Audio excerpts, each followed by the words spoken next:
Sure. Catherine, thank you. Chairman Dibble is absent. Vice Chairman Schrader. Present. Commissioner Zarguni. Present. Commissioner Miller is absent. Commissioner York.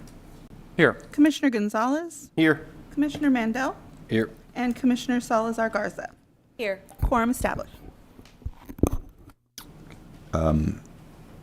Okay, I'm going to now open it for general public comment. If there's anyone here that would like to speak on something that's not on the agenda this evening or any general commentary for the good of the commission, please come forward.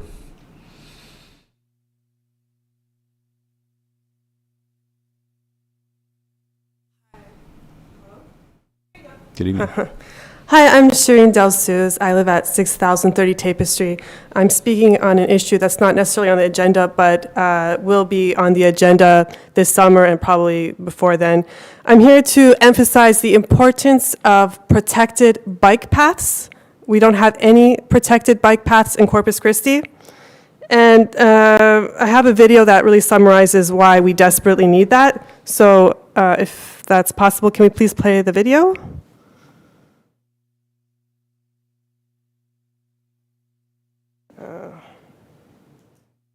Well, but again, until then, I'm just going to say some statistics. 1 in 3 Americans, including Corpus Christi, own a bike, and there is nowhere where you can ride your bike. I don't believe in the hike and bike trails because cyclists ride 20 miles per hour. Okay, there we go.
I just want to say, I just want to say in closing that there's a revitalization project in the Uptown Corridor where your input will be, they will ask for your input about this. So I'm just letting you know why we really need protected bike paths. Thank you.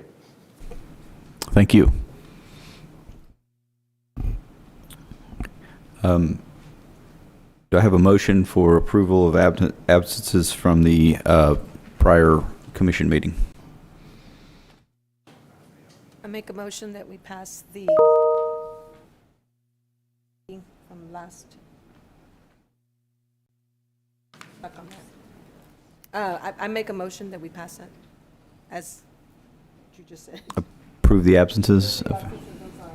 I'll second. All those in favor? Aye. Opposed? Okay. We'll move on to item 5, consent public hearing items A and B. Are there any items that any commissioners would like to have pulled, read? Oh, sorry. My apologies. Do I have a motion to approve the minutes from? I move to approve the minutes. Second. Have a motion and a second. All those in favor? Aye. Opposed? Okay, now on to item 5. Thank you, Commissioner. Are there any items in A and B that any commissioner would like to have pulled to hear individually?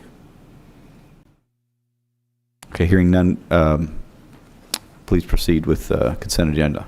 Thank you, Mr. Chair. For the record, Andrew Demas with Development Services, reading in tonight's consent agenda. Beginning with letter A, plats, item number 2, Patrick Webb Addition, Block 11, lots 7 through 10, a replat of .358 acres. Item number 3, Las Casitas Del Mar PUD, which is a plan unit development. Item number 4, so those are the 2 plats that are on the agenda. Staff and the Technical Review Committee have reviewed them, determined compliance with Texas Local Government Code as well as the UDC, and recommend approval. Item number 4 is a time extension, the third request for La Costa Building Business Park, Block 1, lots 1 through 6, Block 2, lots 7 through 9. It is a final plat, 11.63 acres. And then item number 5 and 6 are sister items. The first is the replat itself for CAG McBride Lane, Lot 14, a replat of 3.28 acres. And item number 6 is the associated requested sidewalk waiver. Staff recommends approval. Under item B, new zoning, item number 7, case number 0222-01, Thanksgiving Homes. It is a request at 1422 Shelley Street from the CG2 General Commercial District to the RSTH Townhouse District. Staff recommends approval. And item number 8, which is case 0222-03, Graham Office LLC, located at 202 Graham Road. The request is from the IH Heavy Industrial District to the RV Recreational Vehicle Park District. Staff has reviewed both proposed rezonings and recommends approval. That concludes tonight's consent agenda. If there are any questions, I'd be more than happy to address them. Are there any questions for staff from the commission? Okay, hearing none, I'm going to go ahead and open it for public comment. This is for items 2 through 8. If there's anyone that would like to speak on any of the items 2 through 8, please come forward at this time. Okay, seeing none, I will close the public hearing, and I'll entertain further comment or a motion. I make a motion that we approve items 2 through 8 as staff recommends. I second. I have a motion and a second. All those in favor? Aye. Opposed? Okay. Item number 9. Thank you, Mr. Chair. So item number 9 is our final rezoning case of the evening, located at 5007 Everhart Road. The case by SCI Wireless and Tillman Infrastructure is a request from the CN1 Neighborhood Commercial District to the CN1 with a special permit. The special permit is for the construction of a 130-foot monopole cell tower. As you can see on the slide, the property is located at the corner of Mount Vernon Drive and Everhart Road, a few lots to the north of South Padre Island. I'm sorry, let me sync this. Perfect. So let me... Sorry, I have it on. I was looking at the wrong thing. Okay, perfect. Thank you. Glad you stopped me at the first slide. So, as I mentioned, the property is located at the intersection of Everhart and Mount Vernon, which is 2 lots to the north of South Padre Island Drive, State Highway 358. So, as a closer view of the subject property and showing the surrounding zonings, As you can see, again, it's currently zoned CN1 neighborhood commercial. The proposed use is for its telecommunication tower. To the north, you have an office building. To the south, you have a shopping center. Those familiar with the area, it's the Star Orthodontist Shopping Center. To the east, you have another office building and then single-family homes after that specific lot. And then to the west, you have office and single-family homes. To the east, across Everhart Road, you have a series of office buildings and homes, what once were single-family homes that have now converted over time, over the years, to now businesses. Of the 13 notices mailed out, we received 0 in favor and 1 in opposition, roughly 7%. Now, I'm sure as you read through the staff report, there was cell towers are a little bit different when it comes to special permits, as the UDC specifically outlined certain conditions, specifically setbacks. So where cell towers differ from most of your other uses is that the height of the tower is measured 1.5 times. That's the setback that the code sets to any residential dwelling or an arterial street or state highway. In this case, the provision that regards the setback to an arterial road, which is Everhart Drive, or road, I should say, can be met if the tower is designed to withstand 130 miles per hour. So, meaning the code gives a provision that says the building official may, it's not a shall, it's a may, so it's still a choice, could grant a potential variance regarding the distance to Everhart, an arterial road, if the tower, again, is designed to 130 miles per hour, which the applicant is proposing that, yes, it will absolutely be engineered to that wind load. The catch on the other side is that it has to meet 1.5 times to the residence. So a 130-foot tower is roughly 195 feet of setback. As the submitted plans that were originally given with the application, it did not meet that threshold. That is why, as you'll see, yes, a lot of text. At the end of the day, you'll see a staff recommendation of denial. However, in the last few days in discussion with the applicant, a revised site plan has come in. So you'll see the tower now in the center of the screen, and the distance from that closest point is now 198, which meets obviously the minimum 195. Now, at this point, staff is still recommending denial because we have to go off the information that was submitted to us. However, Planning Commission could entertain this now new information and could add a condition that it must meet, or obviously in discussion with the applicant,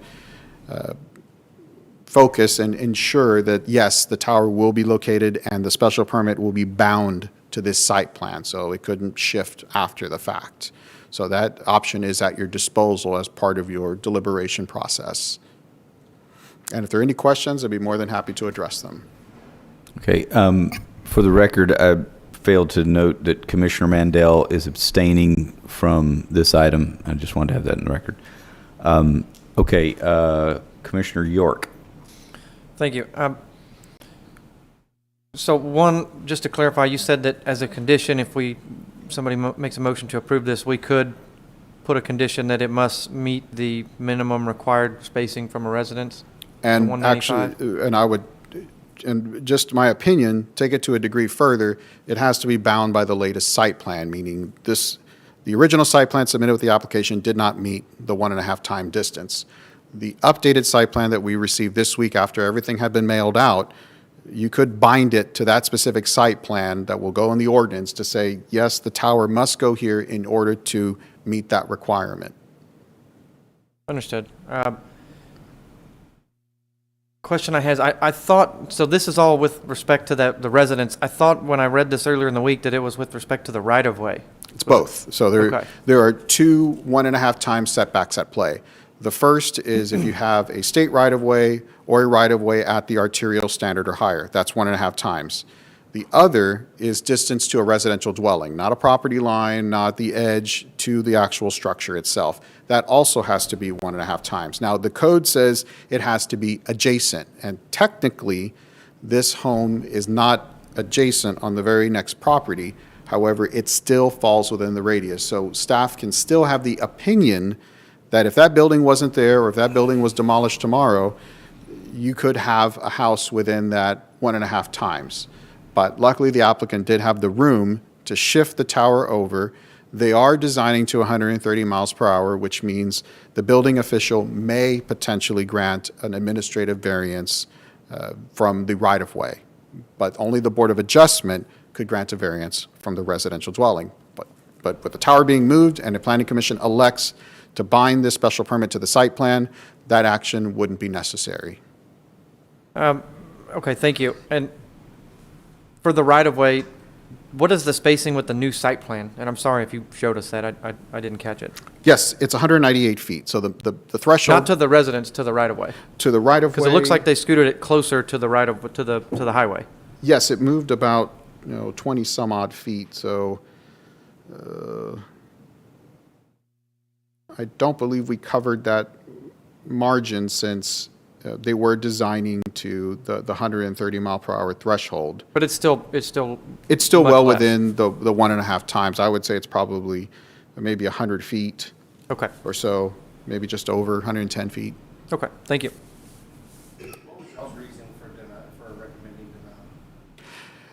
So just in my experience with the cell towers, yes, there is technical language that says it has to be adjacent. So theoretically, if this did not require, let's say it was an 85-foot tower, did not require a special permit, and it came in and this house was still within 1.5 times, then I could only penalize or deny the permit if it was adjacent. So if you had a house next door. Now, in this case, it requires a rezoning. So yes, technically the code says it's not adjacent, but staff can give a recommendation still that it's still meeting the spirit of the code, which is regardless if you're adjacent, we're concerned about residential adjacency before a road. Because obviously if a tower falls, and yes, it could be designed to collapse upon itself, and we have seen that with several tower designs, but you can never truly predict 100%. That's why I always say engineers carry insurance, because yes, you can stamp it and you can promise, but you never know. I would be more concerned about the distance to the residence than the distance to the road, because it won't strike persons or property.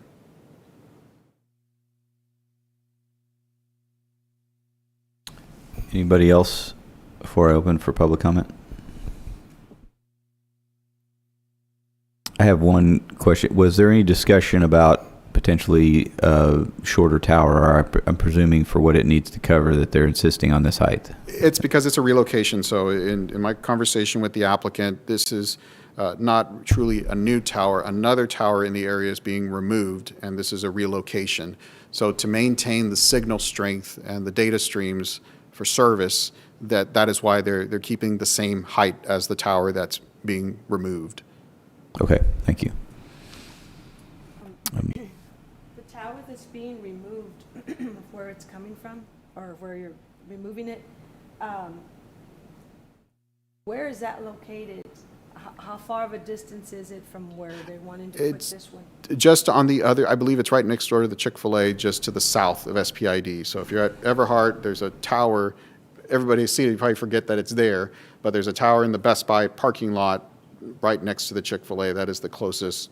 And how close is that to residential? That is not near residential. That is entirely commercial around it. This would be the next available site that they could secure. Okay, so that pretty much meets, that tower there pretty much meets the new, the standards that you were talking about? Correct. Okay. Except for the distance to the right-of-way. That is still within the 1.5 times. But again, if you design to 130 miles per hour, the building official will take that into consideration as part of that administrative variance. Thank you. I'll now open it for public comment. If anybody would like to speak on this item.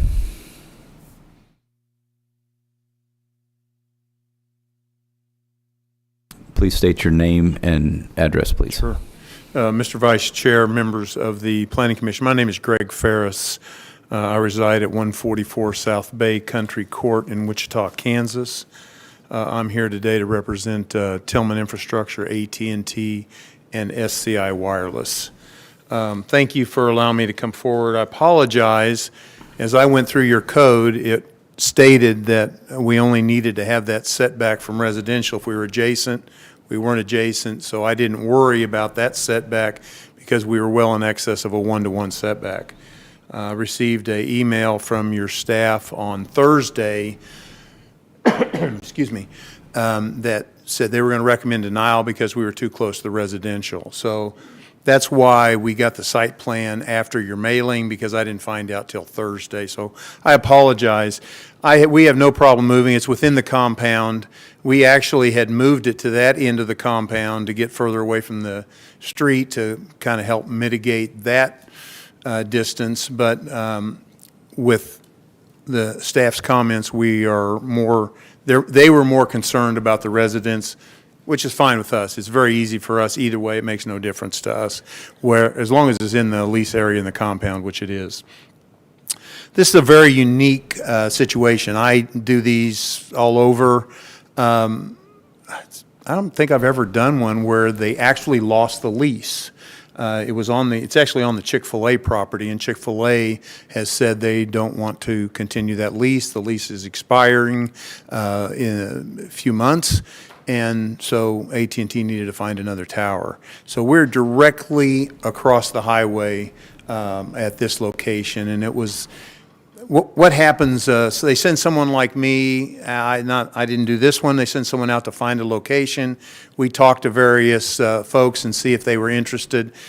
This was an area that they were interested, and we were able to get a lease on this property. Ideally, we would have been able to do it on the other side of the street. They were not able to find a willing landowner to lease them a spot on that side of the street, so we moved to the closest proximity that we could possibly move. This is because we're not adding towers. Usually I'm arguing that we need them because, of coverage and those kind of things.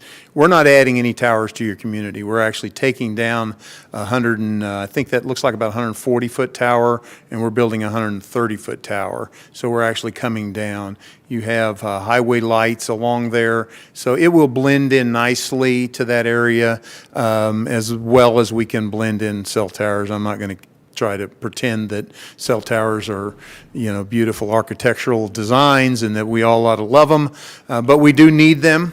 This is going to handle the new 5G technology that will allow businesses and residents in that area to have high-speed internet from their cell devices, whether it be a handheld phone, or they actually now are creating modems that you can put in your house and use those off of the cell signals. So this will meet all of those things.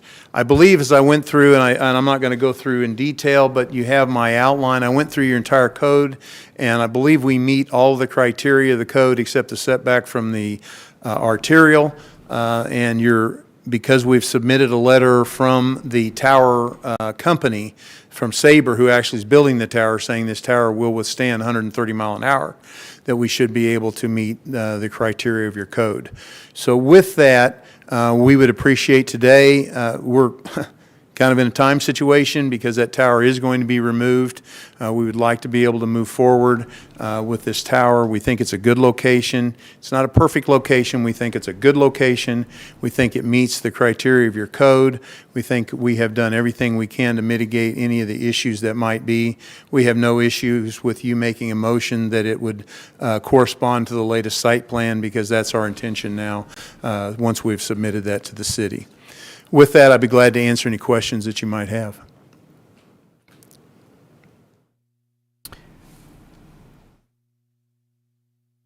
And you mentioned that this is already being reduced by 10 feet over the prior tower. Is there any potential for possibly reducing that in this and still maintaining the necessary signal needs?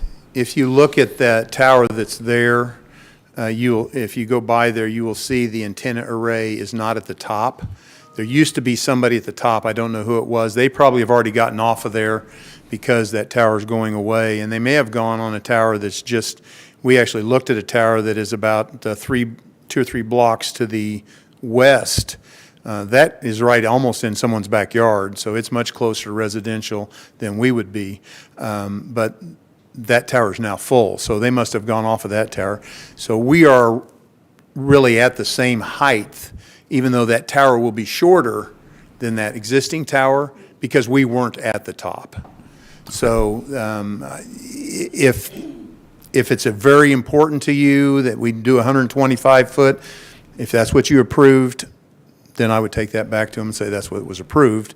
But we're kind of in that setback now, so I think we're okay at the 130, but we're really, just as I've always know, we're at the mercy of the Planning Commission and the City Council, however you guys move forward. So we would like, and I think I've shown the plots at 130. We think that's what we need. That's what the RF engineer has determined for the ideal coverage. But again, we will work with you on however we need to do that. Thank you. Anyone else? Thank you very much, sir. Thank you. I'll be here if you have any other questions. Do we have any more questions for staff? I have a question for staff. I just want to make sure the revised site plan meets the criteria Yes, based on the code. it does meet it.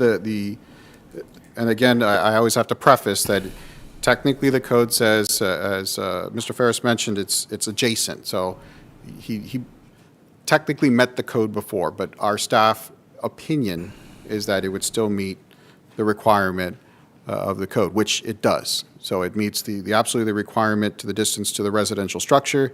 And part of our process of the building permit would be obtaining that administrative variance for distance to the right-of-way, which we've done on several cell towers to date. As long as they, at that point of building permit, they will submit the formal plans. But as the gentleman mentioned, a sealed letter was already submitted that completely shows almost like a letter of intent that, yes, the tower will be designed to 130. You know, you can take that to the bank, and when the formal engineered plans come in, it will have that exact same wind load requirement.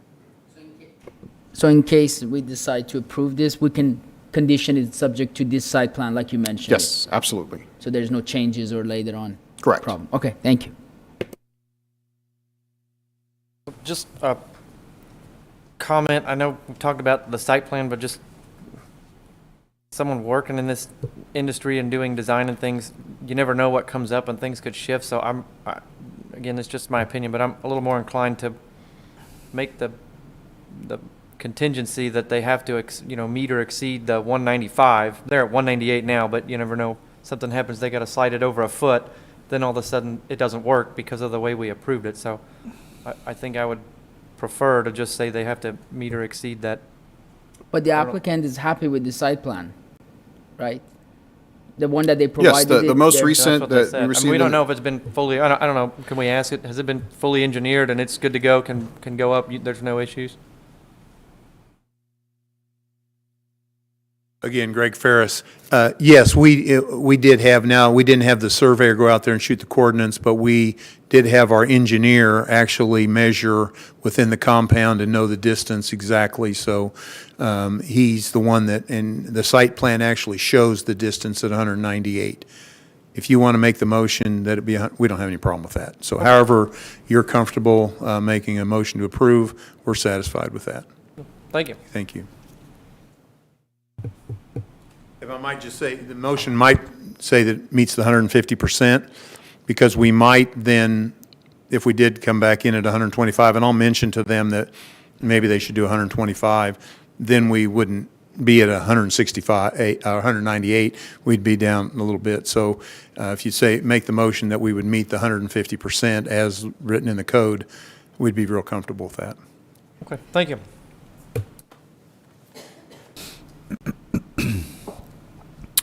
Mr. Demas? Yes, sir. I believe it was a letter against, are you able to summarize what their Yes, it was reasoning? quite a in there? lengthy borderline manifesto. Yes, about 200 pages, I think, was the first submittal, and then there was a second. That was about another 80 pages of documents. Some of it appeared to be a testimony from a congressional hearing that had several timestamps on it. But essentially the opposition was I'm sure you're hearing about the talk of 5G and the alleged dangers or interference with people, that the science, I know, in all honesty, the science is still out. It hasn't specifically said. And at the end of the day, that is not really a land use decision. That's a whole other topic. Regardless of who the provider is or at what speed, it could be 3G, really, it is whether or not the tower meets the land use criteria and the criteria of the UDC, which it does. Based upon this new site plan, I would absolutely say, and then pending the administrative waiver at site plan stage, building permit, it meets the requirements of the code.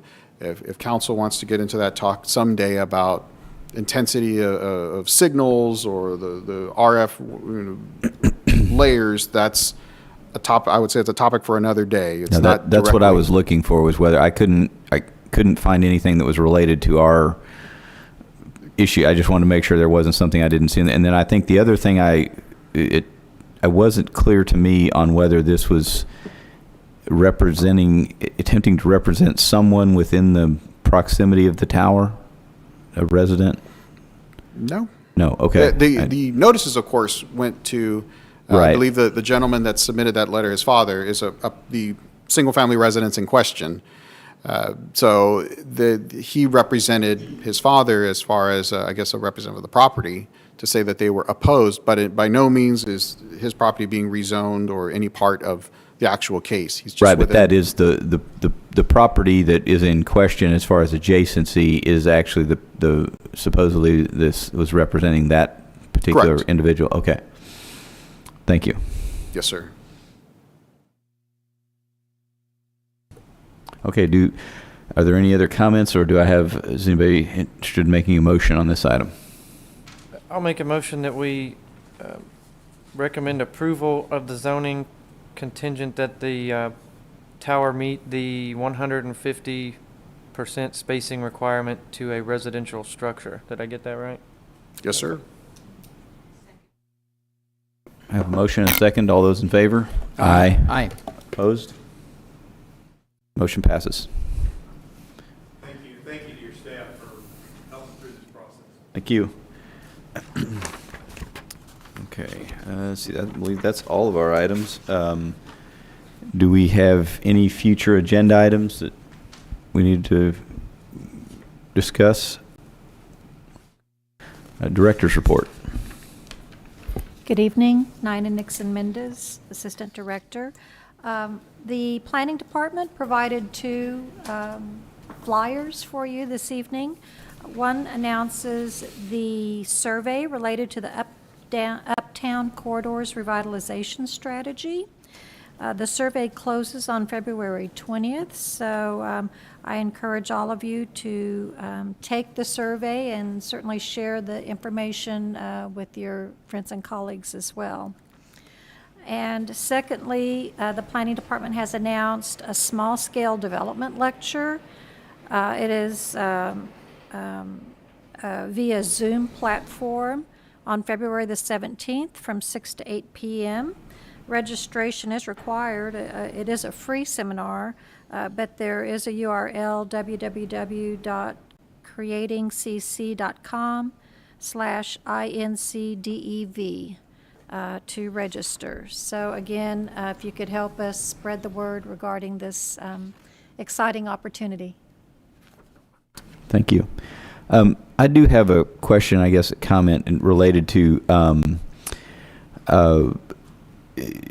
fees. So I was on a virtual call here a couple of weeks ago, and Director Raymond had indicated that fees were being raised on a number of permit process and other application process, and I've had a couple of calls from engineers and others that were curious about the I guess the percentage increase, so to speak, of the fee increases.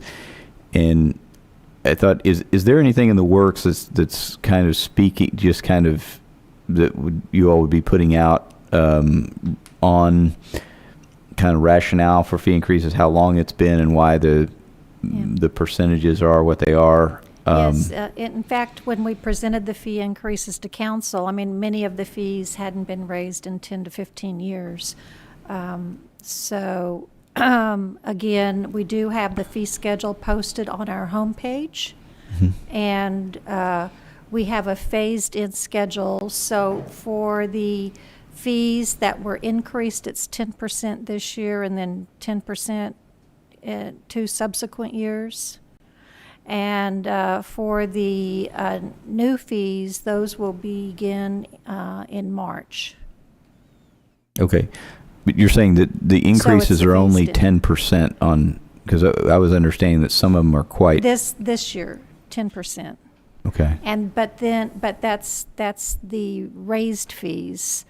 And then on some items that we were not charging any fee at all, which we're calling a new fee, those will be implemented in March. So what is the sidewalk waiver fee? Because I think I have somebody that has a misunderstanding of that.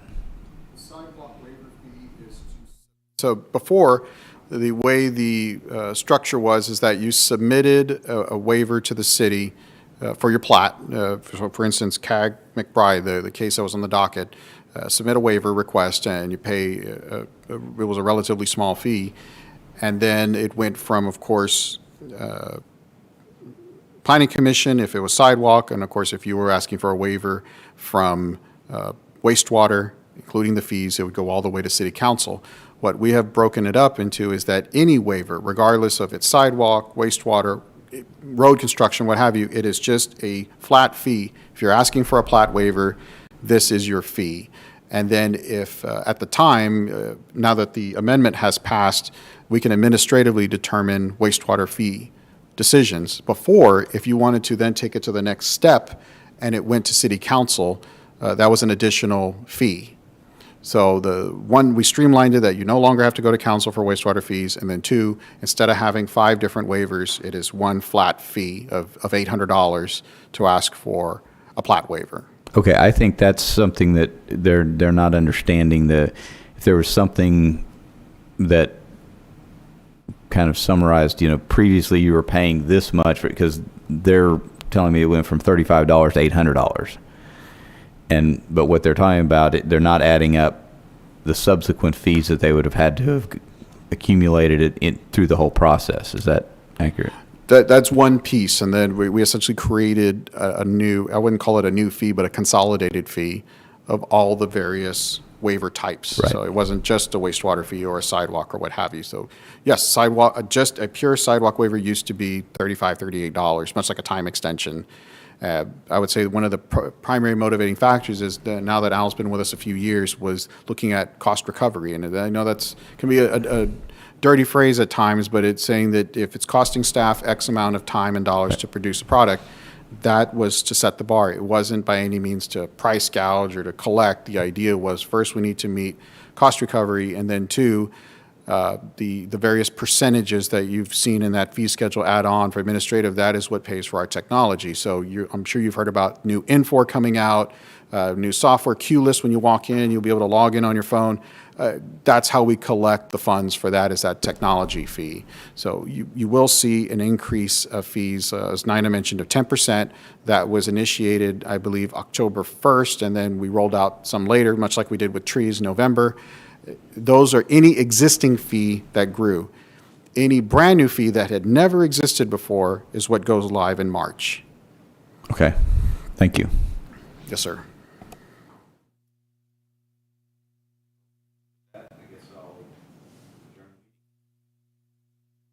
All right. Thank you, folks. Hope you have a good evening.